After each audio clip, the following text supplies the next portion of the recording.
سيدي يا رسول الله وعلى آلك وأصحابك يا سيدي يا خاتم النبيين۔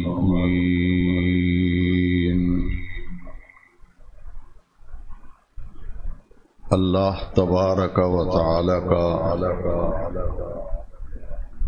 فضل و کرم اور لطف و احسان ہے۔ اللہ کریم کی توفیق سے آج نئے قمری سال سن ہجری 1447 کا پہلا دن ہے، اور نئے قمری سال کے پہلے مہینے محرم الحرام کی پہلی تاریخ ہے۔ جمعۃ المبارک کے روحانی اور نورانی اجتماع میں ادائیگی جمعۃ المبارک کے لیے حاضر ہونے کی توفیق ملنے پر ہم اپنے رب کریم کا شکر ادا کرتے ہیں۔ اللہ رب العزت اس نئے ہجری سال کو اہل ایمان کے لیے، اہل اسلام کے لیے امن و سلامتی، خیریت اور عافیت، خوشحالی اور ترقی کا سال فرمائے۔ پوری دنیا کے مسلمانوں کو اللہ رب العزت غلبہ عطا فرمائے، اور دشمنان اسلام کی ناپاک سازشوں سے اللہ کریم تمام مسلمانوں کو محفوظ اور مامون رکھے۔ آج کا دن امیر المؤمنین مطلوب مصطفیٰ مراد رسول امام عادل امام راشد سیدنا عمر فاروق اعظم رضی اللہ تعالی عنہ کی شہادت کا دن ہے، اور اسی محرم الحرام کی 10 تاریخ کو اہل بیت اطہار اولاد رسول خاندان نبوت نے کربلا کی سرزمین پر اپنی جانوں کے نذرانے پیش کر کے دین اسلام کی بقا، اس کی سالمیت کے لیے اور غلبہ دین حق کے لیے بڑا ہی پاکیزہ مقدس کردار ادا کیا، اور قیامت تک کے لیے دین کی بقا، دین کی سلامتی کی ضمانت بن گئے۔ محرم شریف کا چاند نظر آتے ہی گھر گھر حضور کے خاندان، حضور کی اولاد، ان کی قربانیوں اور ان کی شہادتوں کا تذکرہ دلوں کے اندر ان کی یاد بسائی جاتی ہے اور حسب توفیق ہر صاحب ایمان ان مقدس ہستیوں کو خراج عقیدت، خراج محبت و مودت پیش کرتا ہے۔ انشاءاللہ العزیز اسی سلسلے میں اس دینی مرکز میں 7 محرم الحرام کو نماز عشاء کے بعد ذکر شہادت سیدنا امام حسین رضی اللہ تعالی عنہ کی نورانی تقریب، نورانی محفل منعقد ہوگی، جس کا اہتمام جناب شہزاد حسین صاحب کر رہے ہیں، اور اس نورانی محفل میں میرے مسلک کے بلند پایہ مقرر اور خطیب پیر سید وسیم الحسن شاہ صاحب نقوی، بیرسٹر، اہل بیت اطہار کی شان، ان کے مقام، ان کے مرتبے اور عظمت سیدنا امام حسین رضی اللہ تعالیٰ عنہ پر انشاءاللہ العزیز بڑی پیاری تقریر اور خطاب فرمائیں گے، اور اس سلسلے کا دوسرا اور سب سے بڑا اجتماع جو سال ہر سال سے ہم امام عالی مرتبت کا دن مناتے ہیں، شہادت کا، یوم عاشور کو 10 محرم شریف کو نماز عشاء کے بعد اسی جامع مسجد میں خطیب عرب و عجم پیر سید فدا حسین شاہ صاحب حافظ آبادی الحسینی شہادت امام پاک بیان فرمائیں گے۔ ان محافل میں شریک ہو کر بارگاہ اولاد رسول میں اپنی محبتوں اور عقیدوں کا نذرانہ پیش کیجیے، دوست احباب کو بھی ان محافل کی بروقت اطلاع بھی دیجیے، اور زیادہ سے زیادہ دوستوں کو دعوت بھی دیں۔ آج چونکہ شہادت فاروق اعظم کا دن ہے، 26 ذی الحجہ کو نماز فجر کے لیے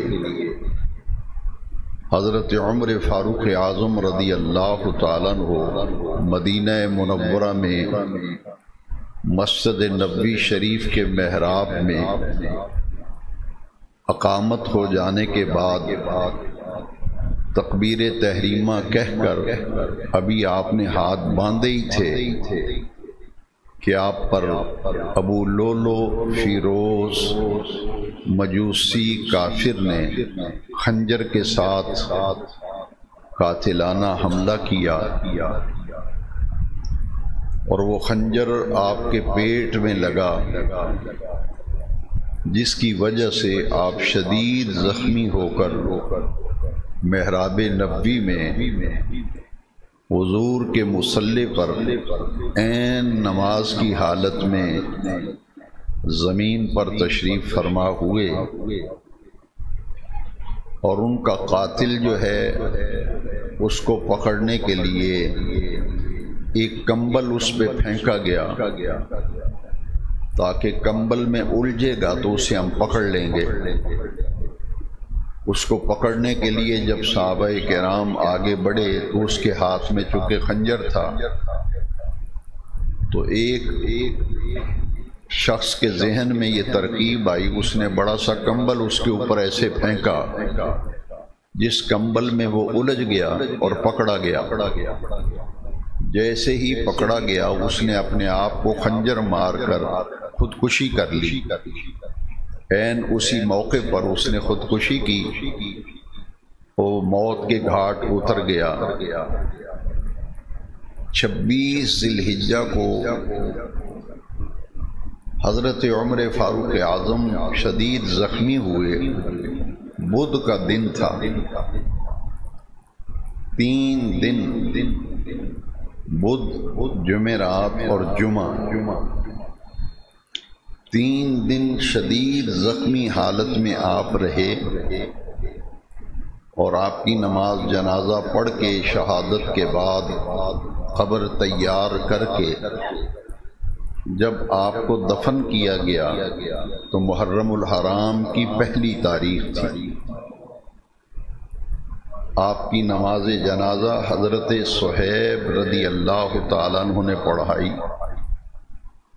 اور آپ کو روضہ رسول میں حضرت ابوبکر صدیق رضی اللہ عنہ کی قبر مبارک، جو میرے نبی کریم علیہ السلام کے سینہ مبارک کے سامنے حضرت ابوبکر صدیق کا چہرہ ہے، قبر اس طرح بنائی گئی کہ نبی کریم علیہ السلام کے سینہ مبارکہ کے برابر حضرت ابوبکر کا چہرہ آئے۔ جب حضرت عمر کی تدفین روضہ رسول میں ہوئی تو حضرت ابوبکر صدیق کے سینے کے برابر حضرت عمر کا چہرہ رکھا گیا۔ یہ آخر کی 3 انگلیاں جو ہیں نا، یہ نبی کریم علیہ السلام کی قبر انور، حضور کے سینے کے برابر حضرت ابوبکر کی قبر، اور حضرت ابوبکر کے سینے کے برابر حضرت عمر کی قبر۔ بزرگان دین نے اس ہاتھ کی آخری 3 انگلیوں کو دکھا کر بتایا کہ گنبد خضرا کے سائے میں یہ 3 قبریں اس طرح ہیں جس طرح یہ 3 انگلیاں ہیں۔ روضہ رسول میں دفن ہونے کے لیے اپنی شہادت کے 1 دن پہلے شدید زخمی حالت میں حضرت عمر نے اپنے بیٹے عبداللہ بن عمر کو بھیجا کہ چونکہ اس حجرے کی مالکن حضرت ام المومنین عائشہ صدیقہ ہیں، یہ حجرہ ان کا ہے، لہذا وہاں دفن ہونے کے لیے ان کی اجازت چاہیے۔ تو اپنے بیٹے عبداللہ کو بھیجا کہ حضرت عائشہ صدیقہ سے اجازت لیں، میں چاہتا ہوں کہ نبی کریم علیہ السلام اور اپنے دوست ابو بکر کے ساتھ مجھے دفن ہونے کا موقع مل جائے۔ اگر وہ اجازت دے دیں تو مجھے اندر دفن کر دینا، اور اگر اجازت نہ ملے تو پھر جنت البقیع میں مجھے دفن کر دینا۔ حضرت عبداللہ بن عمر جب گئے تو حضرت عائشہ صدیقہ رضی اللہ تعالیٰ عنہ نے فرمایا کہ یہ جگہ تو میں نے اپنے لیے رکھی تھی، اپنی قبر کے لیے یہ جگہ میں نے خاص کی تھی کہ نبی کریم علیہ السلام میرے شوہر ہیں، میرے تاجدار ہیں، ابو بکر میرے والد ہیں، تو میں نے اپنی قبر کے لیے یہ جگہ رکھی تھی کہ میں یہاں دفن ہو جاؤں۔ لیکن عمر بن خطاب کی اسلام کے لیے خدمات اس قدر زیادہ ہیں، ان کی قربانیاں اس قدر زیادہ ہیں کہ باقی تمام صحابہ خود چل کر حضور کے قدموں میں آئے، تمام صحابہ خود آ کر مرید ہوئے، کلمہ پڑھا۔ عمر بن خطاب وہ ہے جس کو نبی کریم علیہ السلام نے رب سے مانگ کر لیا۔ مراد رسول، مطلوب مصطفیٰ، ان کی خدمات اس قدر ہیں کہ میں اپنا حق جو ہے وہ عمر کے لیے چھوڑتی ہوں، میری قبر کی جگہ پہ عمر کی قبر بنا دی جائے۔ تو آپ کی تدفین روضہ رسول میں ہوئی۔ جو لوگ حج اور عمرہ کر چکے ہیں وہ ذرا تصور کریں، اور جو ابھی تک نہیں حاضری دے سکے اللہ کریم ان کو بھی مدینہ پاک کی بادب حاضری اور حج و عمرہ بادب نصیب فرمائے۔ جب حضور کے روضہ اطہر پہ سلام کے لیے حاضری ہوتی ہے تو سب سے پہلے رحمت للعالمین خاتم النبیین صلی اللہ علیہ وسلم کو سلام پیش کیا جاتا ہے۔ سلام عرض کرنے کے بعد پھر چند تھوڑا سا ایک دو قدم دائیں طرف ہٹ کر حضرت ابوبکر صدیق کو سلام پیش کیا جاتا ہے، پھر دو قدم ہٹ کے حضرت عمر کو سلام پیش کیا جاتا ہے۔ آج بھی روضہ رسول پہ لکھا ہوا ہے، جہاں حضور کی قبر انور ہے، حضور کا چہرہ اقدس ہے، وہاں لکھا ہوا ہے السلام علی رسول اللہ ہنا، کہ اس جگہ پر حضور کو سلام پیش کرو۔ ایک قدم دائیں طرف ہٹیں گے تو وہاں لکھا ہوا ہے السلام علی ابی بکر ہنا، یہاں حضرت ابوبکر کو سلام کرو۔ پھر ایک قدم دائیں ہٹیں گے وہاں لکھا ہے السلام علی عمر ابن خطاب ہنا، یہاں حضرت عمر کو سلام کرو۔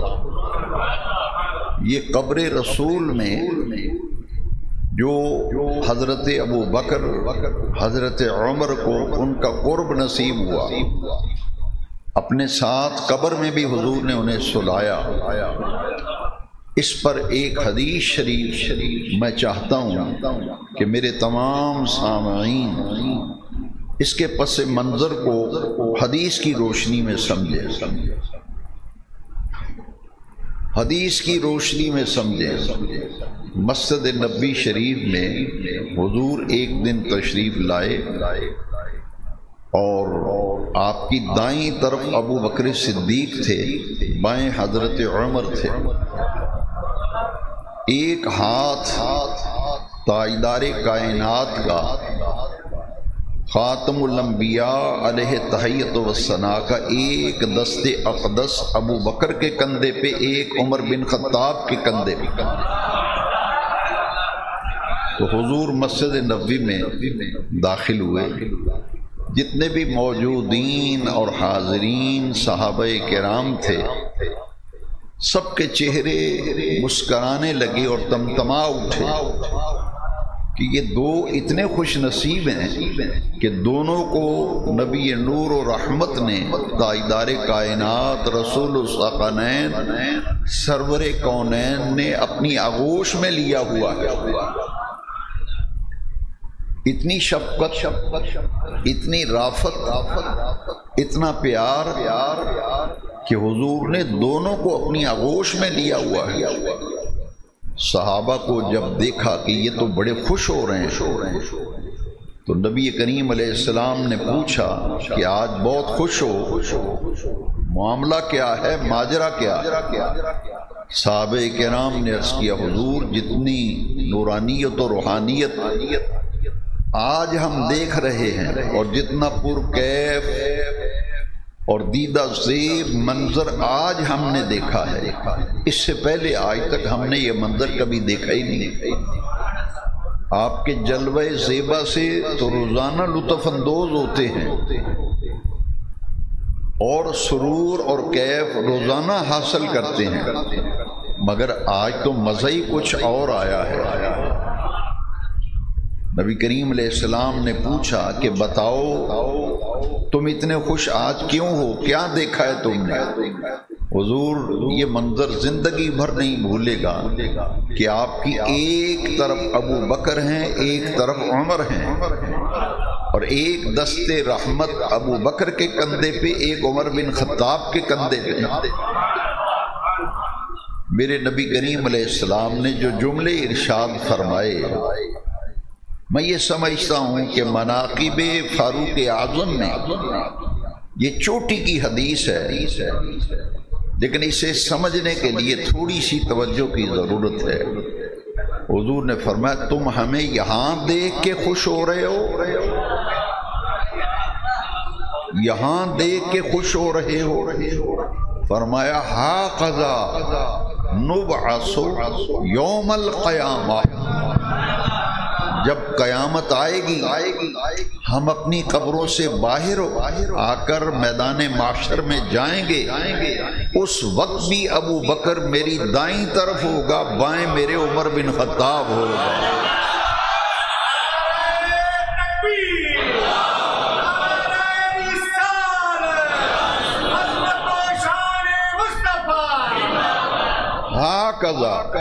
نبعث یوم القیامہ، قیامت کے دن اسی طرح ہم میدان معاشر میں جائیں گے۔ یہ حدیث شریف جب میں پڑھتا ہوں تو پھر سمجھ میں آتی ہے کہ روضہ رسول میں گنبد خضرا کے سائے میں یہ صرف 3 قبریں کیوں ہیں؟ اس کی طرف تو نبی نور و رحمت نے اپنی ظاہری حیات طیبہ میں نشاندہی فرما دی کہ جب قیامت آئے گی سب سے پہلے میری قبر کھلے گی، میں اپنی قبر سے باہر آؤں گا، پھر ابو بکر صدیق کی قبر کھلے گی، وہ اپنی قبر سے باہر آئیں گے، پھر عمر بن خطاب کی قبر کھلے گی، وہ اپنی قبر سے باہر آئیں گے، اور پھر اہل بقیع، جنت البقیع مدینہ منورہ کا قبرستان، ساری قبریں ایک وقت میں کھل جائیں گی اور اہل بقیع اپنی قبروں سے باہر آئیں گے۔ آگے نبی نور و رحمت ہوں گے، دائیں ابو بکر ہوں گے، بائیں عمر ہوں گے، اور حضور کے پیچھے تمام اہل بقیع ہوں گے۔ اس کے بعد پوری دنیا میں مکہ مکرمہ کا قبرستان جنت المعلا، جنت المعلا وہ قبرستان کھلے گا، آگے اہل بقیع ہوں گے، اس کے بعد پھر مکہ شریف کا قبرستان، اس میں جتنے دفن ہیں اہل ایمان وہ پیچھے ہوں گے، اور ان 2 قبرستانوں کے کھلنے کے بعد پھر پوری دنیا کے قبرستان ایک وقت میں کھل جائیں گے، لوگ اپنی اپنی قبروں سے باہر آئیں گے اور میدان محشر میں جمع کیے جائیں گے۔ حضرت عمر فاروق اعظم رضی اللہ تعالیٰ عنہ کو یہ اعزاز حاصل ہے، اور یہ حضور کے اعلان نبوت کے 6 سال بعد، 6 سال حضور کے اعلان نبوت کو 6واں برس جا رہا تھا کہ حضرت عمر جو ہیں حضور کے قتل کے ارادے سے گھر سے نکلے۔ اہل مکہ نے میٹنگ کی، ابو جہل نے میٹنگ بلائی اور کہا کہ کون ہے، تم میں سے کون ہے جو محمد بن عبداللہ کو قتل کر کے نعوذ باللہ ان کا سر کاٹ کے لے آئے؟ خاموشی چھا گئی۔ اس میں عمر بولا جو ابھی مسلمان نہیں ہوا۔ عمر کھڑے ہوئے اور کہا کہ یہ کام میں کروں گا۔ ادھر قتل کا ارادہ ہو رہا ہے، ادھر نبی کریم علیہ السلام نے غلاف کعبہ پکڑ کر حضور دعا مانگ رہے تھے۔ رات کا وقت تھا، مسلمانوں کی تعداد 39، ٹوٹل تعداد 6 سال میں صرف 39 بندے مسلمان ہوئے۔ صحابہ رات کو آئے، حضور مار کھا کھا کے برا حال ہو گیا ہے، آخر کب تک مار کھاتے رہیں گے؟ اب تو اللہ کا نام بھی نہیں لینے دیتے، نہ کلمہ پڑھنے دیتے ہیں۔ چھپ کر کلمہ لوگ پڑھتے تھے، چھپ کر حضور کی بارگاہ میں تعلیم حاصل کرتے تھے۔ صحابہ پریشان ہوئے، 39 تو ٹوٹل تعداد تھی۔ جب صحابہ کی یہ پریشانی دیکھی، ان کی تکلیف کو دیکھا، حضور بیت اللہ شریف کے پاس آئے اور غلاف کعبہ پکڑ کر حضور نے دعا فرمائی، اے میرے رب کریم، جس طرح تو نے میرے جد اعلیٰ حضرت ابراہیم علیہ السلام کی وہ دعا جب انہوں نے تعمیر کعبہ کے بعد دعا کی تھی، اس دعا پر حضرت اسماعیل نے آمین کہا تھا۔ تو نے جیسے ابراہیم علیہ السلام کی دعا کو قبول کیا تھا، مکے کا ایک چودھری ہے، طاقتور آدمی ہے، اس کے حق میں میری دعا بھی اسی طرح قبول فرما۔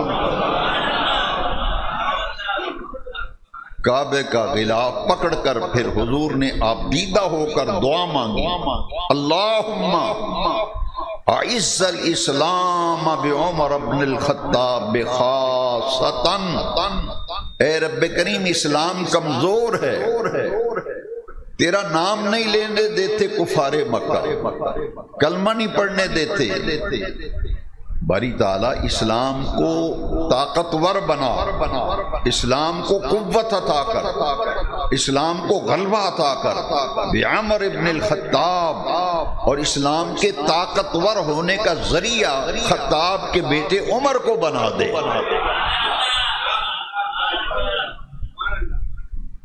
ادھر دعا مانگی، عمر قتل کرنے کے لیے تلوار لے کے نکل رہا ہے، ادھر دعا جو ہے عرش پر بابے دستک دیتی ہے اور دعا قبول ہوتی ہے۔ چشم فلک نے مسکرا کے کہا، ادھر مصطفیٰ کریم مانگ رہے ہیں اور جس کو مانگا ہے وہ قتل کرنے جا رہا ہے۔ اللہ اکبر، دعا قبول ہوئی۔ واقعہ بڑا تفصیلی ہے، میں اختصار سے کام لیتا ہوں۔ راستے میں ان کے ایک صحابی مل گئے، کہا کہ عمر کہاں جا رہے ہو؟ کہا کہ میں مسلمانوں کے نبی کا سر کاٹنے جا رہا ہوں، یہ روز روز کی لڑائیاں جھگڑے ختم کرنا چاہتا ہوں۔ انہوں نے کہا کہ حضور کی طرف بعد میں جانا، پہلے اپنے گھر کی تو خبر لے۔ انہوں نے کہا میرے گھر میں کیا ہوا ہے؟ کہا تیری ہمشیرہ بھی، تیرا بہنوئی بھی ان کا کلمہ پڑھ چکے ہیں۔ عمر کا رخ بدل گیا، ہمشیرہ کے گھر دروازہ بند تھا، اندر قرآن پڑھا جا رہا تھا، زور زور سے دروازہ بجایا تو اندر سے پڑھنے کی آواز آ رہی تھی۔ وہ جو پڑھا رہے تھے قرآن صحابی رسول انہیں چھپا دیا گیا کہ کہیں عمر انہیں مار نہ دیں۔ اندر داخل ہوتے ہی حضرت عمر نے پوچھا کہ تم کیا کر رہے تھے؟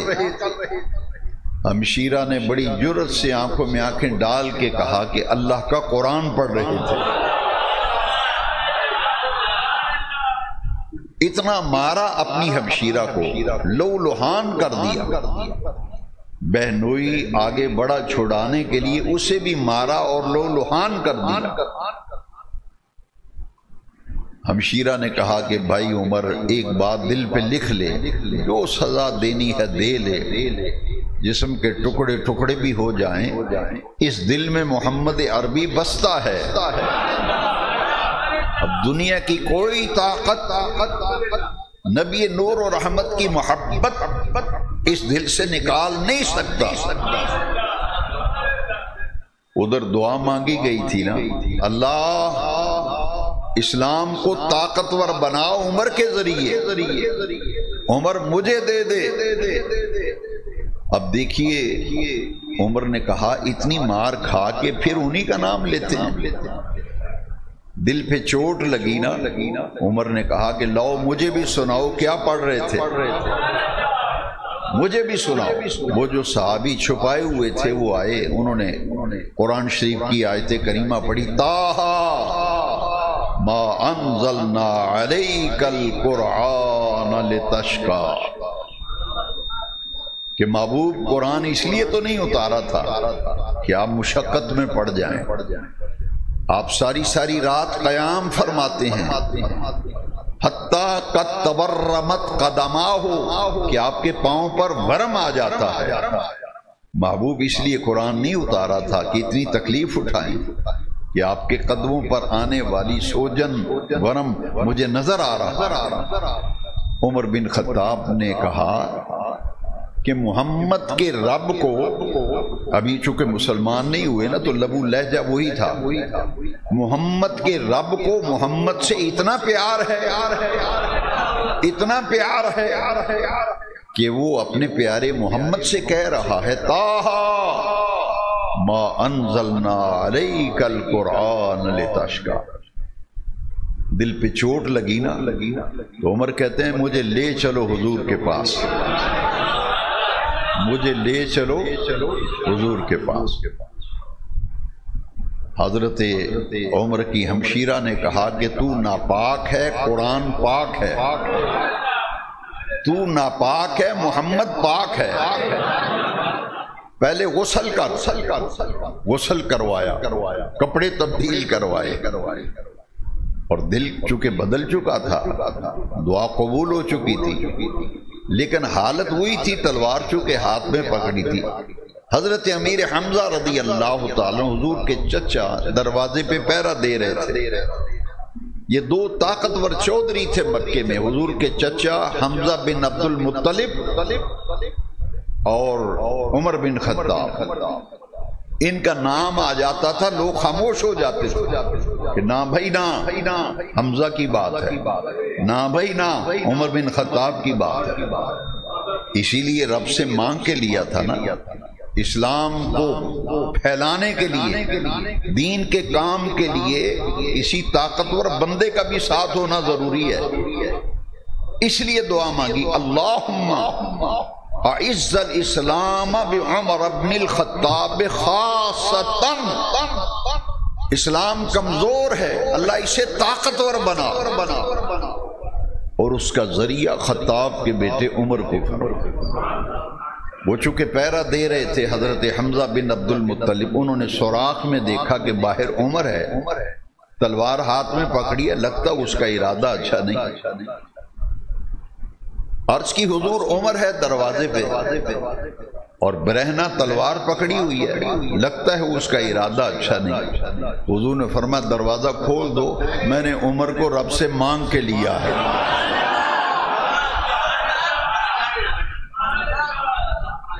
دروازہ کھلا، عمر اندر آئے، تلوار ہاتھ سے گر پڑی، حضور کے قدموں میں گرے، حضور نے اٹھا کر سینے سے لگایا، لگا کے فرمایا الم یأن للذین ان تخشع قلوبہم لذکر اللہ۔ قرآن کی آیت پڑھی نبی کریم علیہ السلام، کیا ابھی وہ وقت نہیں آیا کہ لوگوں کے دل اللہ کے ذکر کے لیے پگھل جائیں؟ حضرت عمر نے ایک چیخ ماری، کہا یا رسول اللہ وہ وقت آ گیا ہے، وہ وقت آ گیا ہے، میرا دل پگھل گیا ہے۔ پڑھا اشہد ان لا الہ الا اللہ و اشہد ان محمد رسول اللہ، کلمہ پڑھا، مسلمان ہو گئے، اسلام قبول کر لیا۔ تمام سامعین نوٹ فرمائیں، میرے نوجوان بیٹے، میرے بزرگ نوٹ کریں، بڑا اہم سوال ہے کہ یہ جو آپ نعرہ لگاتے ہو نعرہ تکبیر، لوگ کہتے ہیں اللہ اکبر، سب سے پہلے اسلام کی تاریخ میں تکبیر کا نعرہ اس دن لگا تھا جس دن عمر بن خطاب نے کلمہ پڑھا تھا۔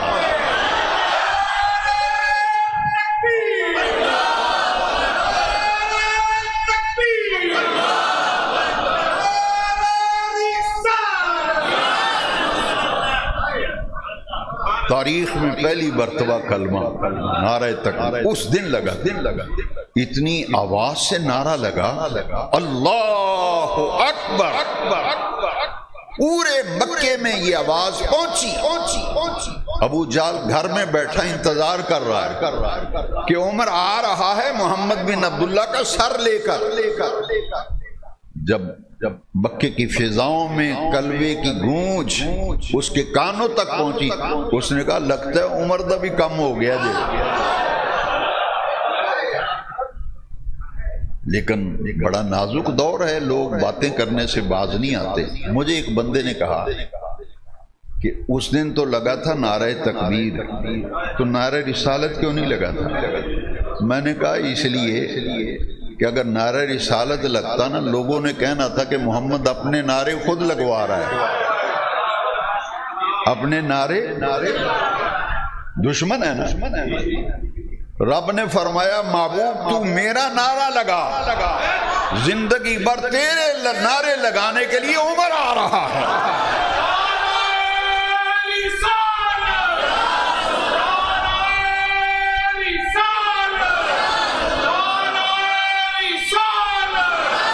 محبوب تو میرے نعرے لگا، تیرے نعرے لگانے کے لیے عمر آ رہا ہے۔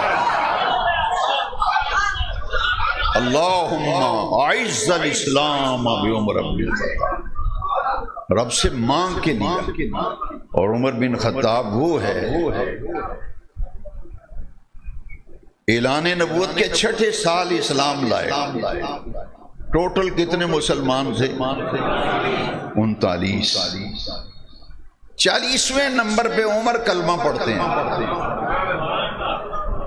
ابو جال نے پتہ کیا کہا، انہوں نے کہا ذرا بندے تے گنو کنے نے، انہوں نے کہا محمد دے نال رہن والے ٹوٹل 39 بندے نے۔ اس نے بڑے تکبر سے کہا، اس نے بڑے میں 40 نہیں ہون دینا، اساں 40 نہیں ہون دینا۔ ابو جال نے کہا میں نے 40واں نہیں ہونے دینا۔ جب نعرہ لگانا اللہ اکبر، ابو جال کا واری کہتا لے 40 بھی ہوگی۔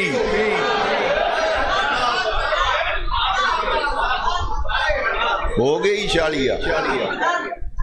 40واں نمبر 39 مرد، ٹوٹل 23 عورتیں، 23 عورتیں، 39 39 صرف مرد مسلمان تھے جب عمر بن خطاب نے کلمہ پڑھا تھا۔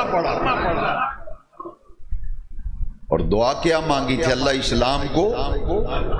اسلام کمزور ہے، اسے طاقتور۔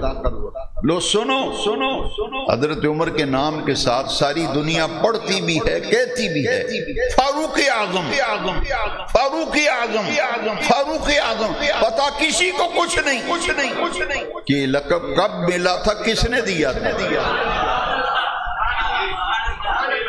لو جی دعا مانگی تھی اللہ اسلام کمزور ہے، اسے پاورفل بنا، اور اس کا ذریعہ عمر کو بنا۔ کلمہ پڑھ کے عمر نے پتہ کیا بات کی؟ آیا تھا قتل کرنے، غلامی کا قلادہ گلے میں ہے، حضور کا غلام قدموں میں گر گیا۔ عمر نے کہا حضور ایک بات تو بتائیں، ہمارا رب سچا نہیں ہے؟ فرمایا عمر ہمارا رب سچا ہے، آپ اللہ کے سچے رسول نہیں ہیں۔ فرمایا میں نبی برحق ہوں، ہمارا دین اسلام سچا مذہب نہیں، فرمایا دین برحق ہے، قرآن اللہ کی برحق کتاب نہیں ہے، فرمایا اللہ کا برحق کلام ہے، کتاب ہے۔ تو حضور پھر آج کے بعد ہم چھپ کر عبادت نہیں کریں گے، چھپ کر کلمہ نہیں پڑھیں گے۔ لک لک کے عبادت کیوں کریے جدوں سی سچے ہیں؟ اب حضور نے فرمایا نہیں عمر، دیکھیے حضور کی حکمت عملی، اس میں بہت سا سبق ہے میرے اور آپ کے۔ یہ جو ہم جذبات میں آتے ہیں نا، نہ آؤ دیکھتے ہیں نہ تاؤ دیکھتے ہیں، پوری کائنات کے مالک جن کی خاطر ساری کائنات بنائی، حضور کی اسباب پہ بھی نظر ہوتی تھی۔ حضور نے فرمایا نہیں عمر، اجی ایسی تھوڑے ہیں، ابھی ہم تعداد میں تھوڑے ہیں، انتظار کرو تھوڑی سی تعداد بڑھ لینے دو، تعداد بڑھے گی تو پھر سرعام نماز پڑھیں گے۔ عمر نے کہا حضور نہیں، پھر میرا کلمہ پڑھن دا کی فائدہ؟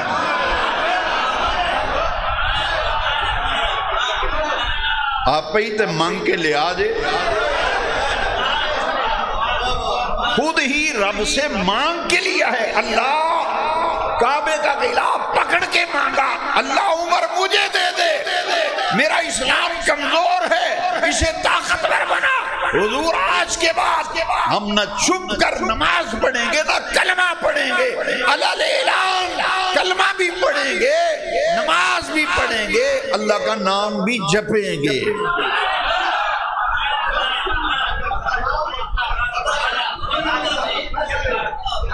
40 بندے ٹوٹل انہاں 40 بندیاں وچوں 2 بندے بڑے تگڑے سن، ڈاڈے مکے وچ انہاں دا نام ہوندا سی تے لوگ آندے سن نا بھائی نا ہوش نہ گل کری، او حمزہ ہی ہوش نال گل کری، عمر بن خطاب ہی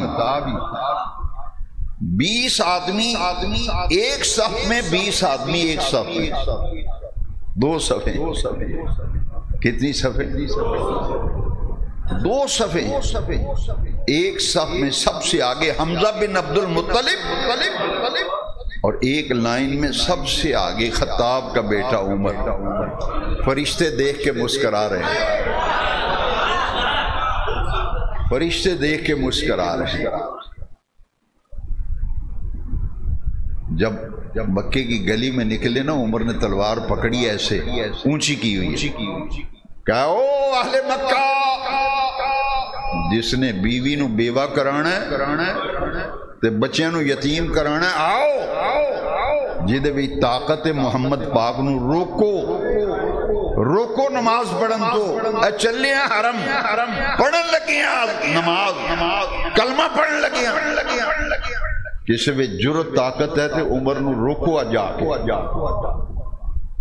لوگ دیکھتے تھے ایک صف میں، ایک لائن میں صف میں آگے حمزہ ہے، ایک میں عمر ہے، لوگوں نے دروازے بند کر لی، انہوں نے نا اگے گل اور سی ہن اور جے،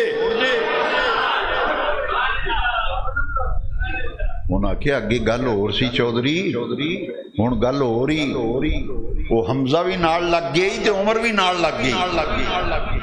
تاریخ میں پہلا دن تاریخ اسلام سین حرم میں عبادت ہوئی سرعام علل اعلان،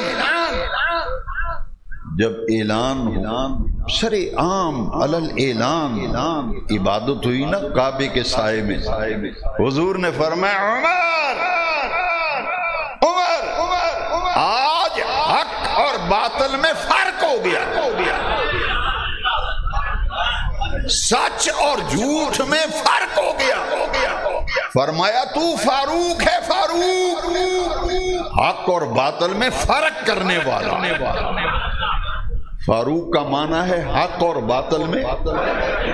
لو جی او دیہڑا گیا، آئندہ دیہڑا آیا، کائنات بھی دنیا جدو عمر دا نام لیندی آندی فاروق اعظم، فاروق یہ ہیں سیدنا عمر فاروق۔ کون عمر؟ کون عمر؟ جامع ترمذی میں حدیث ہے، میرے نبی پاک نے فرمایا لوگو تم کیا جانو عمر کا مقام کیا ہے؟ فرمایا لو کان بعدی نبی لکان عمر۔ کائنات والو سنو، آنے والی نسلوں یاد رکھو، اگر میرے بعد سلسلہ نبوت جاری رہنا ہوتا، انا خاتم النبیین لا نبی بعدی، میں نبیوں میں سے آخری نبی ہوں، قیامت تک میرے بعد کوئی نبی پیدا نہیں ہوگا۔ لیکن سنو، میرے بعد نبی آنا ہوتا تو عمر بن خطاب نبی ہوتا۔ لو کان بعدی نبی لکان عمر۔ لوگ کیا جانے عمر کا مقام کیا ہے؟ حضور نے فرمایا ان اللہ تعالی جعل الحق علی لسان عمر وقلبہ۔ فرمایا لوگوں خطاب کا بیٹا عمر وہ ہے جس کی زبان پر بھی حق بولتا ہے اور جس کے دل پہ بھی اللہ نے حق رکھ دیا ہے۔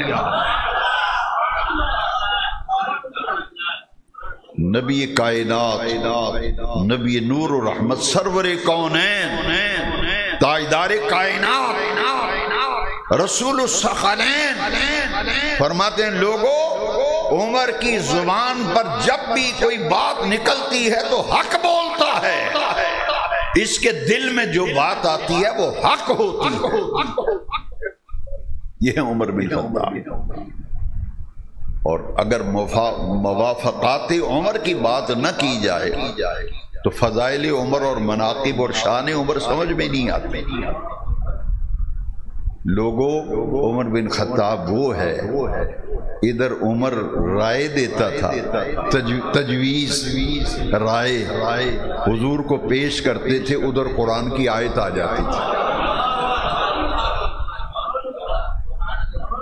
اسی لیے جمعے کے خطبوں میں آپ سنتے کان رأیہ بالوحی والکتاب، لوگوں عمر فاروق اعظم وہ ہے۔ یہ نبی پاک کی خدمت میں کوئی تجویز کوئی رائے دیتے تھے، اللہ کریم وہی بنا کر قرآن میں اتار دیتا تھا۔ اسلام میں پردہ نہیں تھا پہلے۔ حضرت عمر نے کہا یا رسول اللہ میں دیکھتا ہوں لوگوں کی نظریں ٹھیک نہیں، لوگوں کی نظریں، حضور پردے کے احکام آنے چاہیے، حضور عورتوں کے لیے پردے کا حکم آنا چاہیے۔ ابھی عمر نے بات ختم نہیں کی، آسمان سے جبریل آیتیں لے کے آ گئے، آیتیں لے کے آ گئے۔ آج کے بعد پردہ فرض اور لازم قرار دیا گیا، جو ہی عورت اپنے گھر سے نکلے تو با پردہ ہو کے نکلے۔ پردے کے احکام کی آیتیں حضرت عمر کی رائے پر نازل۔ شراب کیسے حرام ہوئی؟ حضرت عمر نے کہا حضور شراب پیتے ہیں لوگ، نماز پڑھ رہے ہوتے ہیں، پتہ ہی نہیں کیا پڑھ رہے ہیں، ابھی حرام نہیں ہوئی، رائے دی نا۔ اسی وقت آیتیں نازل ہو گئیں کہ آج کے بعد شراب حرام، آج کے بعد شراب۔ یہ جو اذانیں پڑھتے ہو یہ کس کی رائے ہے؟ صحابہ سے مشورہ کیا کہ نماز کے لیے لوگوں کو کیسے بلایا جائے۔ جیسے کرسچین لوگ گھنٹیاں بجاتے ہیں گرجے میں گھنٹیاں بجاتے ہیں۔ کسی نے کہا جی آگ اونچی جگہ پہ آگ روشن کرنی چاہیے تاکہ جب آگ روشن ہو تو لوگ سمجھ لیں نماز کا ٹائم ہو گیا ہے۔ عمر بن خطاب کو خواب میں اذان کی صورت دکھائی گئی تو حضرت عمر نے کہا حضور کسی شخص کو مقرر کر دیا جائے جو اذان سے پہلے، یہ نماز سے پہلے یہ کلمات پڑھا کرے، اس کا نام اذان ہے۔ یہ اذان حضرت عمر کی رائے پہ آئی، ابتدائی اسلام کا زمانہ تھا۔ جیسے جیسے رائے دیتے تھے اسی وقت آیتیں نازل ہوتی۔ قرآن مجید میں ایسی بہت سی آیتیں ہیں جو حضرت عمر کی رائے پر نازل، اسے کہتے ہیں موافقات عمر۔ عمر رائے دیتے ہیں ادھر قرآن آتا، اور نبی کا خواب اللہ کی وحی ہوتا ہے، وہی بھی اللہ کے نبی کا خواب بھی اللہ کی وہی ہوتا ہے۔ نبی کریم صلی اللہ علیہ وسلم نے خواب دیکھا، فجر کی نماز کے بعد صحابہ کو بتایا کہ میں نے دیکھا ہے ایک بہت بڑا کھیت ہے، اس میں سبزیاں ہیں، پھل ہیں، پھول ہیں۔ میں نے دیکھا ہے کہ ابو بکر آیا ہے، پانی نکال کر زمین کو سیراب کر رہا۔ زمین پوری طرح کھیت سیراب نہیں ہوا۔ پھر میں نے دیکھا کہ عمر آیا، عمر پانی نکال رہا ہے اور اتنی تیزی سے پانی نکال رہا ہے، ڈول بوکا جسے کہتے ہیں، اتنی تیزی سے پانی نکال رہا ہے کہ پانی کھیت کے کناروں سے باہر گر رہا ہے۔ حضور اس کی تعبیر بھی ہمیں بتا دیں، حضور اس کی ہمیں تعبیر بھی بتا دیں۔ حضور نے فرمایا عمر کا وقت تھوڑا ہوگا، ابو بکر کا وقت تھوڑا ہوگا، ابو بکر کا وقت تھوڑا ہوگا، لیکن عمر، یہ جو پودا اور کھیت اسلام کا گلشن میں نے آباد کیا ہے، ابو بکر کو سیرابی کرنے کے لیے تھوڑا وقت ملے گا اور عمر کو زیادہ وقت ملے گا۔ وہ اسلام کو ایسے پھیلائے گا کہ دنیا کے کناروں سے پوری دنیا کے کناروں تک اسلام پہنچ جائے گا۔ حضور نے اس خواب کی تعبیر بتا دی، اور نبی کا خواب اللہ کی وہی ہوتا ہے۔ یہ وہ عمر وہ ہے جس نے 22 لاکھ مربع میل تک اسلام پھیلایا، 30 ملک فتح ہوئے حضرت عمر کے دور خلافت، 30 ملک۔ اسلام کا وہ عظیم جرنیل 12 سال 6 مہینے اور 4 دن خلیفہ رہے، 12 سال 6 مہینے 4 دن خلیفہ رہے، محراب میں شہید کیے گئے۔ جب کلمہ پڑھا تھا تو عمر فاروق اعظم کی عمر تھی 27 سال، 27 ایئرز اولڈ، 27 سال عمر تھی حضرت عمر کی جب کلمہ پڑھا تھا۔ جب محرم کی پہلی تاریخ اور سن 23 ہجری کو شہید ہوئے، اس وقت عمر تھی 63 برس۔ آج حضرت فاروق کی شہادت کا دن ہے۔ اللہ تعالیٰ ان کے مزار پرانوار پر صبح قیامت رحمتوں کی برکھا نازل فرمائے۔ وآخر